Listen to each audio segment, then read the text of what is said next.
Hey, all right, we're live here at In Your Head Wrestling Radio, and I am the internet icon, the pride of the pilgrims, handsome Jackie Jones. Oh, man, here at In Your Head.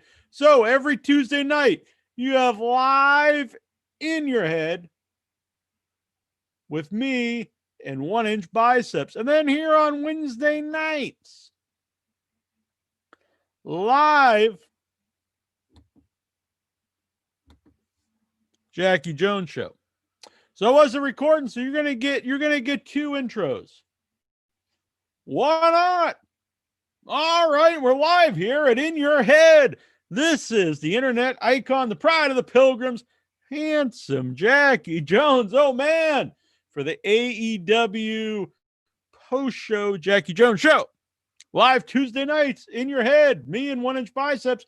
Wednesday nights, live Jackie Jones show following AEW Dynamite. All right, so let's get right into it, folks. And by the way, subscribe here to In Your Head. Click the little bell icon, not the internet icon, and you'll get all the notifications every time we're live and every time a new show is posted. While you're here in the live show, hit that little money symbol, send some money our way in the super chats.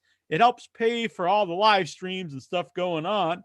And if you donate $10 or more, I will send you an autographed photo of myself or Jackie Jones. All right.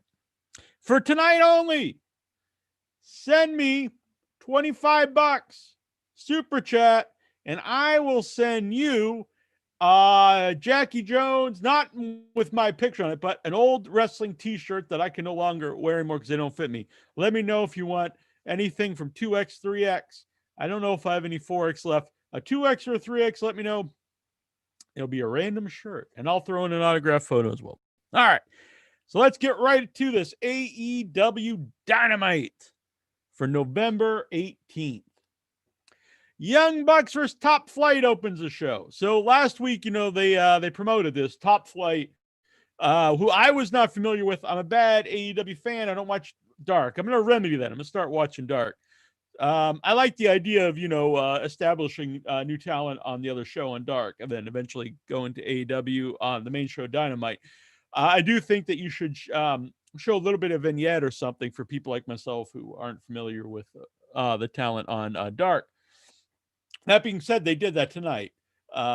They showed a little video on these guys, which was cool. Now I get to know them a little bit, but you probably should have showed that last week. But anyway, Young Bucks versus Top Flight. They got the video package, like I mentioned. Good high flying match.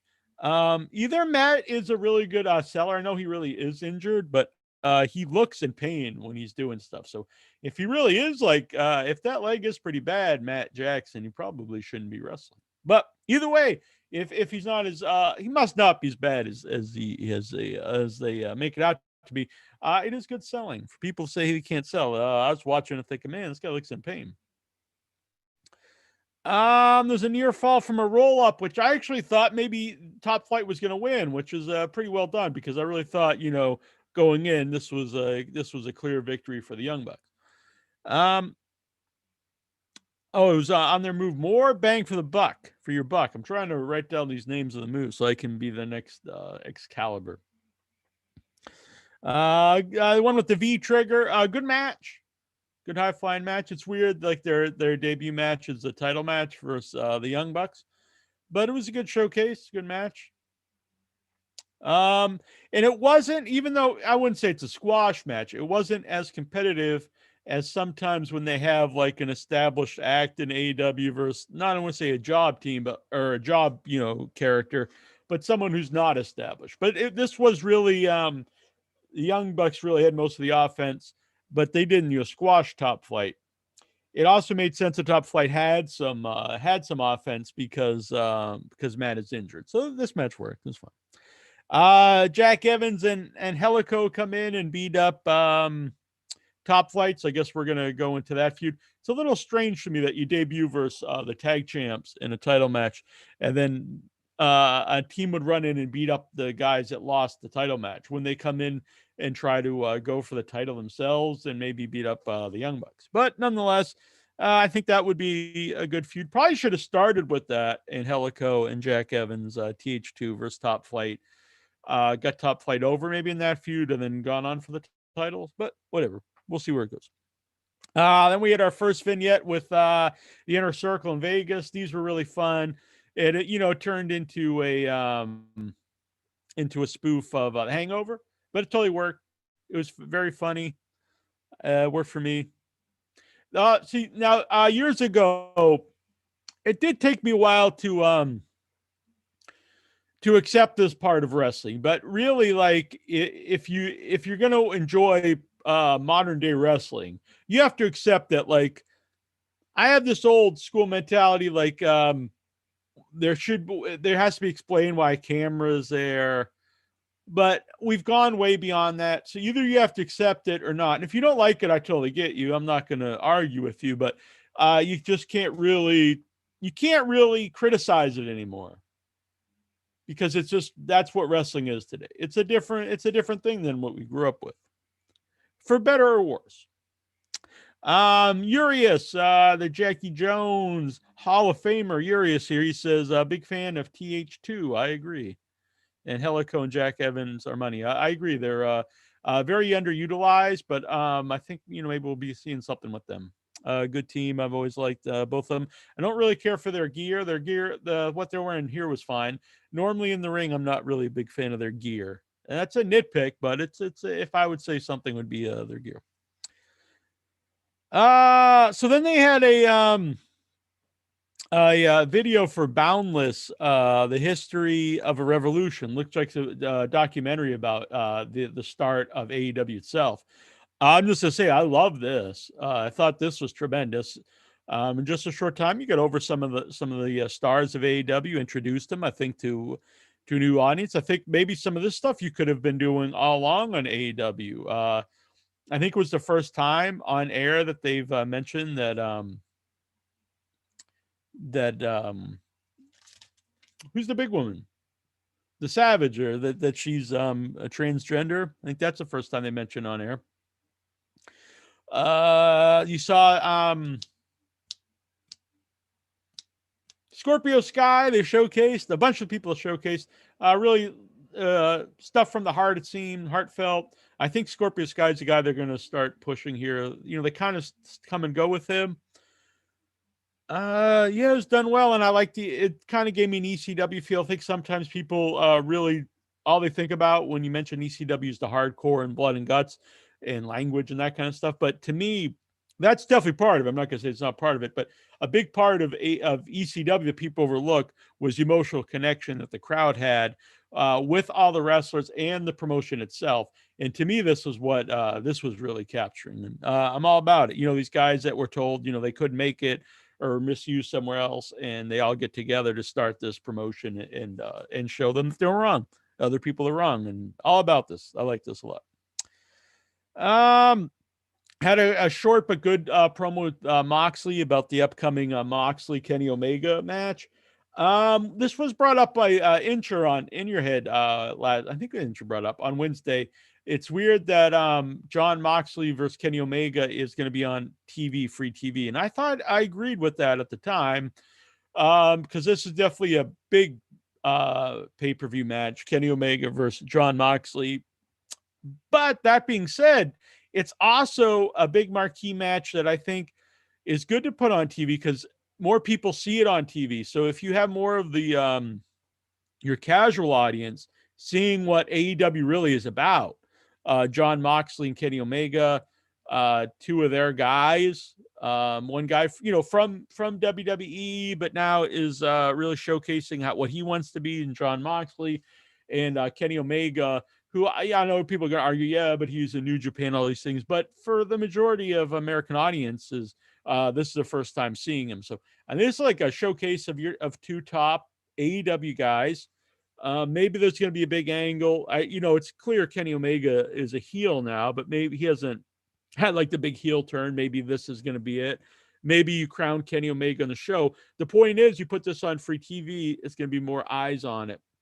And if you crown Kenny Omega as your champion, if you do it on the free television, more eyes see that, and then they're like, "Hey, this is their guy. This is the new star of the company." So yeah, I could see both sides of this. It's kind of like when they had Goldberg win from Hogan. They definitely should have been a pay-per-view, but at the same time, having a lot of people see it was memorable.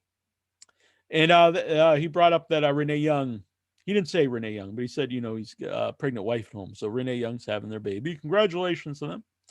Orange Cassidy versus Kip Sabian, my man Orange Cassidy. I'm not a huge Kip Sabian fan. He's grown on me a little bit. I think since he's been on TV, he's not. It seemed like he was, I don't want to say shy, but he wasn't used to be on TV, so he didn't come off very well. I think he's coming off better. I still think like it's a real downgrade from Miro, who I think could be like a legit top guy, to be kind of the second banana to like a mid-card guy at best. So I think that's a very strange pairing.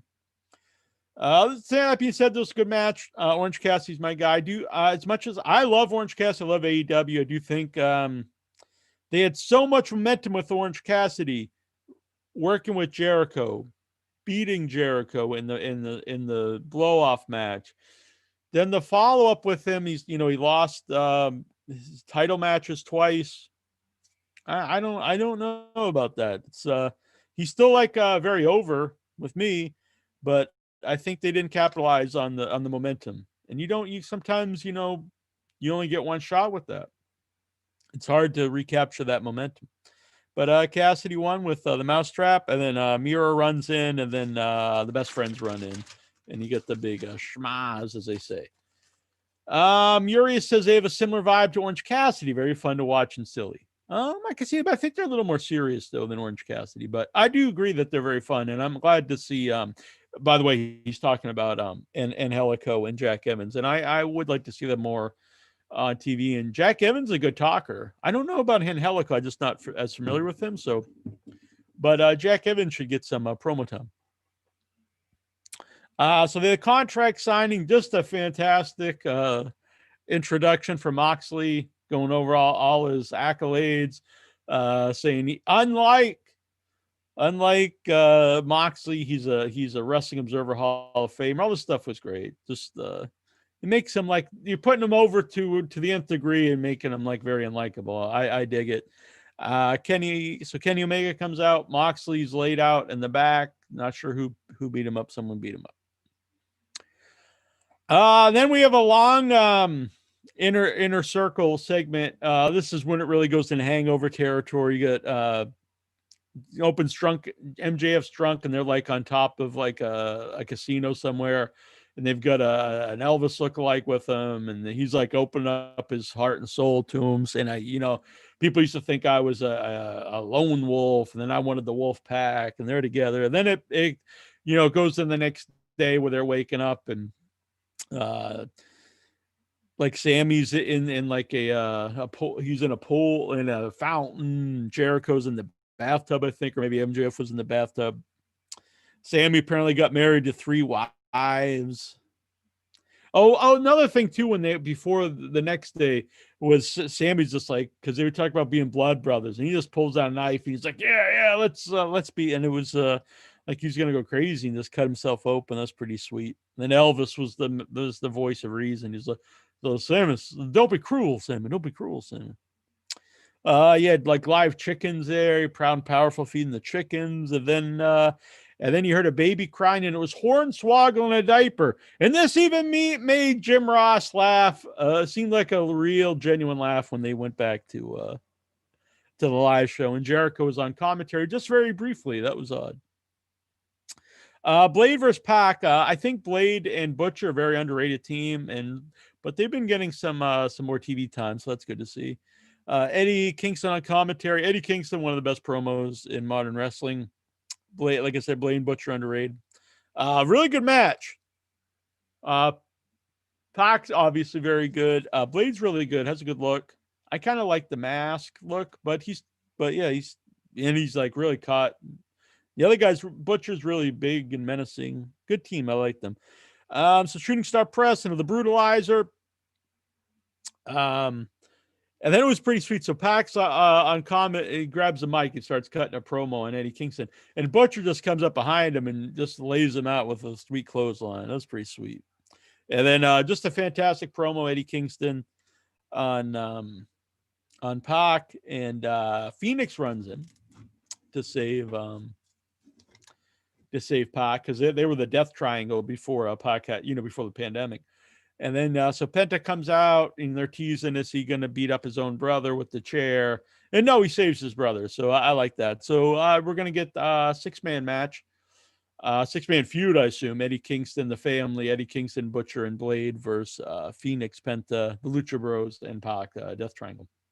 I know before the pandemic they had talked about doing a 6-man tag. I would like to see that in AEW. You actually have a lot of 6-man teams that would work in that. You have the family. You have the Best Friends and Orange Cassidy. You have Death Triangle. You have different combinations in the inner circle. There's a lot of teams that could be in that. It would be good stuff. You have Luchasaurus and Jungle Boy and the little guy. So yeah, you can totally do that. Thunder Rose versus Serena Deeb. I'll be honest. So this match starts and it's like it's really dead. People aren't into it. I wasn't into it. And through their work, I have to say that they won me over and won the crowd over. Serena Deeb's excellent wrestler, Thunder Rosa as well. Serena Deeb really needs some sizzle, needs a mouthpiece or something with her. But as a wrestler, she's fantastic. This really worked as a match really well. It won the crowd over just in work rate. So you had Rebel and Dr. Baker ran out and started to beat up Rosa. At first, I thought, well, this is smart if you put Serena Deeb with Britt Baker, because then you have arguably the best character in women's wrestling, especially definitely in AEW. Maybe not all of wrestling, but definitely in AEW. And you have a really good wrestler with Deeb, so that would be a good combination, the worker and the character. But it was strange because as heated as that run-in was, it didn't lead anywhere. It didn't lead to the finish. So the match kept going, and then eventually Deeb won, and it's up in the air if Deeb knew that she attacked or not. The commentators were playing like she didn't. And then they were back in the crowd, Rebel and the Doctor. And so Thunder pulls Britt Baker out of the crowd and starts beating her up. So that was pretty cool. I liked it. Darby Allin vignette where he lights himself on fire on a skateboard. I don't agree with Jim Cornette very often, but I will say this: I'm a huge Darby Allin fan. Do not care for some of these vignettes. Some of them I think, they're well put together, and some of them I like when they're stylized. But when he's just doing kind of jackassy stuff, I'm not into that. I don't really like when he's just falling down. Like if he puts himself in a body bag and rolls off a hill or something. I don't really understand what the point of that is, but anyway, Darby Allin and Cody Rhodes versus Team Taz. This was a good match. Brian Cage to me works a lot better in a tag. I don't think he's particularly good. I think he's a definitely overrated guy. Yeah, he looks impressive, definitely, but really, really green. Even though he doesn't really talk, just even standing there in promos, like he doesn't look like he knows what to do. And in a tag match, he works. He can do these big moves, but in a singles match, he really blows up quick. But in a tag match, it worked. Ricky Starks, I don't know how I feel about him. There's an unlikability about him, which could make him a good heel, I guess. Cage wins with the Avalanche Drill Claw. It's a bizarre name for a move, but it was pretty cool. It was almost like sort of a Falcon Arrow off the top rope. Pretty devastating move, and I was actually glad that was the finish, because there's a devastating pile driver type move off the top by big giant dude, and it wasn't a near fall. It was the finish, which I think is smart. Big Will Hobbs comes in. I was watching my mom, and my mom says Will Hobbs is always comes in late, and I was like, yeah, you're right. But that actually worked here, because then he turned on Cody. So maybe it was intentional that he ran in late. So Will Hobbs is now part of Team Taz.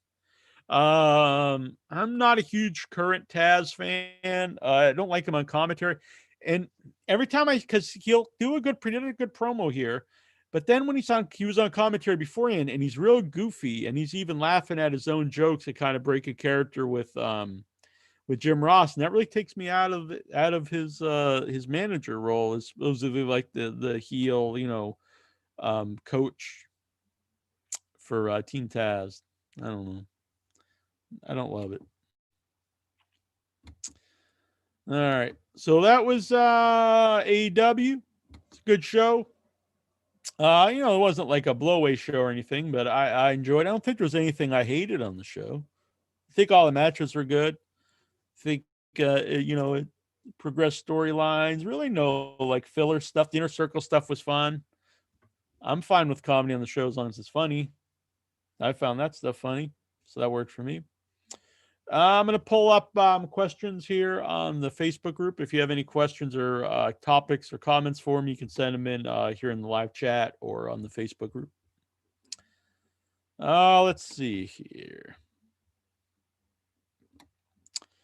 This is from Alul. Does Incher hate Renee Young's baby? We'll have to wait. And see. It's weird because he's a good Catholic boy, so you think he's all about the babies. Marty Van Buren, Rosa, and Britt Baker. Who do you want to beat up who? Interesting. Britt Baker, I like her better, but she's a great heel, so it'll be nice to see her get beat up by Thunder Rosa. Mike Hodges, the Impact Plus upgrade that still has problems. One of the worst upgrades in streaming app history. Well, that's unfortunate. I'm sorry about that. I do question anyone's, sanity who would get it in the first place. But I don't want to trash talk something I don't watch. Al, a follow-up to Mike's question. How pissed would you be if you bought Turning Point this past weekend, which was the TNA Impact pay-per-view, only to see the Impact has put it for free on their YouTube page? Yeah, I wouldn't be happy. I know a couple times when WWE did that, when they showed like the Royal Rumble on free Raw or, pay-per-view, I wasn't happy because I always bought the pay-per-views. And if you're a loyal customer to Impact, and I don't think there's a lot of viewers, never mind people who buy their pay-per-views. I mean, there weren't even when I was buying their pay-per-view years ago. So I imagine the people now are really hardcore Impact fans. So if you're one of those select people and like you put your money out and then like they put on free TV, I could see you not being too happy. A follow-up to Mike's question. Oh, we did that one. Marty Van Buren, why is Brian Cage receiving Canadian destroyers from Darby Allin? That's wrestling, man. I don't care. Marty Van Buren, would you ever disrespect Team Taz and Big Will Hobbs? And slap those bitches around. They get out of line. Anastasiadius Theodosidius wants to know Impact players. Okay. He also says Taz is called Pete Cabbage or Cab. The fuck is he talking about? Is this a gimmick or has he really lost his mind? Brian Matthew Clutter is in your head having a bake sale. Now, I didn't even notice this line, but apparently during AEW tonight, they were talking about the AEW Heels, which was the women's social media thing. I don't know exactly what it was. And Jim Ross asked if they were having a bake sale. I don't know. I was either not paying attention or doing something. Am I going to lose my shit over that? No. It wasn't probably a dumb thing to say. Yeah, I would. I mean, you sense you probably shouldn't have said that. Tyler Stevens, what do you think of, especially when he's not the heel? I could see a heel guy saying that. Tyler Stevens, what do you think of Monty Brown? Should he pounce?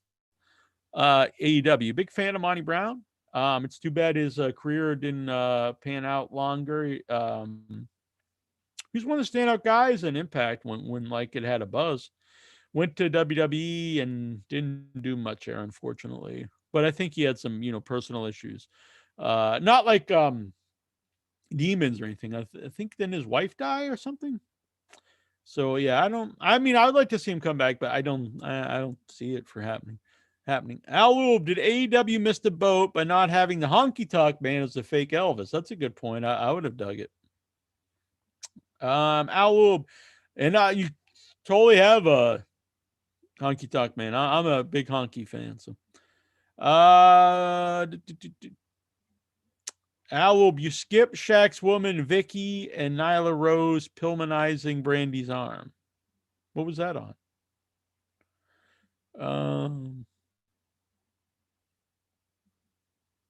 Was this on TV? Dustin Howe. I don't know. Litton's Jack? I don't know what that means. LTNS. Hey, old buddy. You think AEW is going to be the next TNA? God, fuck, no. Hope not. Or Crockett to the end. I mean, I think it's just its own thing. I wouldn't compare it to TNA or Crockett. If anything, it's kind of an ECW on some level, but not. I mean, it's its own thing.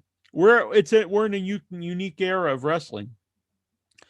There's really, for the last few years, there's really monopoly, and then some of these guys really got a buzz and like were actual draws on the indies in Japan. With the Young Bucks and Kenny Omega and Cody Rhodes, and people say, well, how do you become a draw in the indies? And I mean, it's a different time, so it's not necessarily you're selling out like giant arenas, even though these guys did sell out places in New Japan and like for Ring of Honor when they did some shows.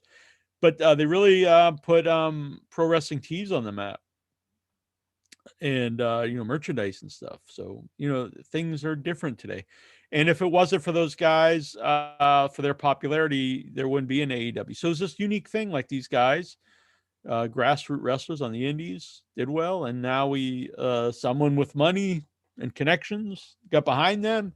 You got some other people involved like Jericho, Moxley, and then you picked up some other people, MJF and some other guys, and now you've got something. And then it's another place for wrestlers to be. If nothing else, even if it's not your style, you don't like it, to want it to fail is just wrong. Because if you want wrestling to survive, you need other places that guys can make a living. AEW heels is a women's thing on Twitter. There you go. Thank you, Dustin. All right. Well, not too many questions there. Hi, Jack. I missed it tonight. That's too bad, Dustin. Yuri says I'd spank Rosa. By the way, now you mentioned Rosa, I do have to say, tremendous shorts on Rosa. Thunder Rosa tonight.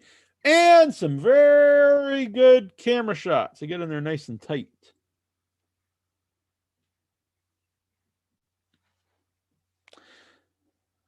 Oh, I missed the whole Brandy arm break segment.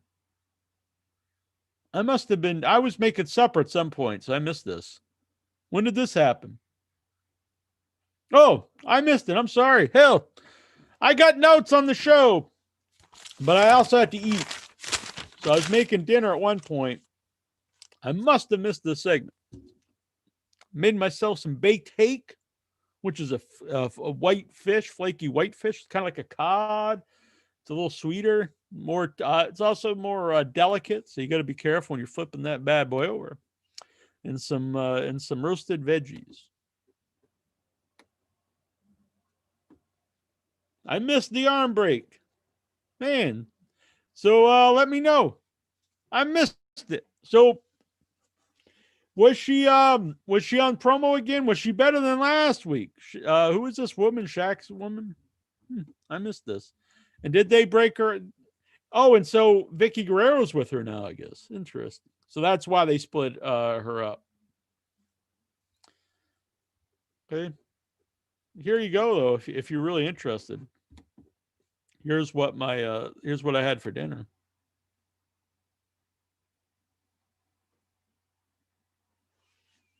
This is what I missed. The arm breaking segment 4. Got some roasted zucchini and baby eggplant and carrots and Brussels sprouts and a yam with some sriracha because I like the hot and sweet combination. I don't like to put butter on stuff, so put some sriracha on there and some baked hake with rosemary, salt, and pepper. Hell, there you go. Might bring back the Cooking with Jack show, but no, I eat healthy. But you can eat healthy and still eat well. Don't starve yourself out there. Yuri says it was 30 seconds of nothing. Backstage boring. Rather watch Jackie Jones cook fluffy fish. Well, there you go, Urias. That's why Urias is the Jackie Jones Hall of Famer. Very good. I buzzed the head recently. Looking pretty good, I think. Although it's really cold outside. I'm cold at the moment. But anyway, hey, I'll be honest. I got this on Wish. People make fun of Wish. I got this sweet Moxley AEW bomber jacket for $20. Alu packed it up and shipped it right out to me in no time. Got it in less than a week. All right, folks. I'm going to get out of here, but I had fun. And I always have fun talking AEW, talking wrestling, talking anything from foolishness to seriousness and everything in between with my Headyverse. This ain't a gimmick, folks. I love the Headyverse. I'm not getting rich doing this show. I do it because I love the Headyverse community. Each and one of you out there. Some of you are annoying bastards like Swax, but I still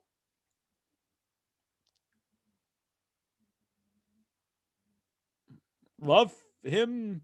Well, maybe that's a bad example, but everybody else, I love you out there. Urias, Alub,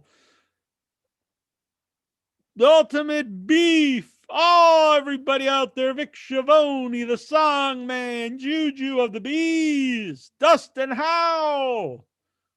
Dustin Howe, weren't you on Gilligan's Island? I don't know. But anyway, I'm out of here. Vic Schiavone says Jackie Jones is all elite. Well, there you go. All right, folks.